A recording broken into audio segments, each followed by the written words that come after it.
ಅದಕ್ಕೆ ಯೇಸು, ಮಾರ್ಗವೂ ಸತ್ಯವೂ ಜೀವವೂ ನಾನೇ. ನನ್ನ ಮುಖಾಂತರ ಬಾರದ ಹೊರತು ಯಾರೂ ಪಿತನ ಬಳಿಗೆ ಬರಲಾರರು. ನೀವು ನನ್ನನ್ನು ಅರಿತವರಾಗಿದ್ದರೆ ನನ್ನ ಪಿತನನ್ನು ಕೂಡ ಅರಿಯುತ್ತಿದ್ದಿರಿ. ಈಗಿನಿಂದ ಅವರನ್ನು ನೀವು ಅರಿತವರಾಗಿದ್ದೀರಿ ಹಾಗೂ ಕಂಡು ಇದ್ದೀರಿ ಎಂದು ನುಡಿದರು.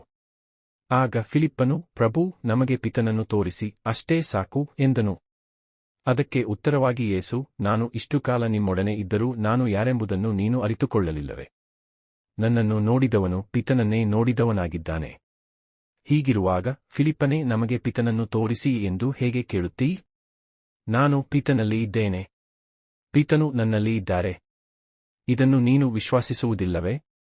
ನಾನು ನಿಮಗೆ ಹೇಳುವ ಮಾತುಗಳನ್ನು ನನ್ನಷ್ಟಕ್ಕೆ ನಾನೇ ಆಡುತ್ತಿಲ್ಲ, ಪಿತನೇ ನನ್ನಲ್ಲಿದ್ದುಕೊಂಡು ತಮ್ಮ ಕಾರ್ಯವನ್ನು ಸಾಧಿಸುತ್ತಾರೆ. ನಾನು ಪಿತನಲ್ಲಿ ಇದ್ದೇನೆ, ಪಿತನು ನನ್ನಲ್ಲಿ ಇದ್ದಾರೆ ಎನ್ನುವ ನನ್ನ ಮಾತುಗಳನ್ನು ವಿಶ್ವಾಸಿಸಿರಿ, ಇಲ್ಲವೇ ನಾನು ಸಾಧಿಸಿದ ಸುಕೃತ್ಯಗಳ ನಿಮಿತ್ತದಿಂದಾದರೂ ವಿಶ್ವಾಸಿಸಿರಿ. ನಾನು ನಿಮಗೆ ಸತ್ಯವಾಗಿ ಹೇಳುತ್ತೇನೆ, ನನ್ನಲ್ಲಿ ವಿಶ್ವಾಸವುಳ್ಳವನು ನಾನು ಸಾಧಿಸುವ ಕಾರ್ಯಗಳನ್ನು ಆತನು ಸಾಧಿಸುವನು. ಅಷ್ಟೇ ಏಕೆ, ಅವುಗಳಿಗಿಂತಲೂ ಮಹತ್ತಾದವುಗಳನ್ನು ಸಾಧಿಸುವನು. ಏಕೆಂದರೆ ನಾನು ಪಿತನ ಬಳಿಗೆ ಹೋಗುತ್ತೇನೆ. ಇದಲ್ಲದೆ ನೀವು ನನ್ನ ಹೆಸರಿನಲ್ಲಿ ಕೇಳಿಕೊಳ್ಳುವುದನ್ನೆಲ್ಲ ಮಾಡುತ್ತೇನೆ. ಹೀಗೆ ಪಿತನಿಗೆ ಪುತ್ರನಲ್ಲಿ ಮಹಿಮೆ ಉಂಟಾಗುವುದು.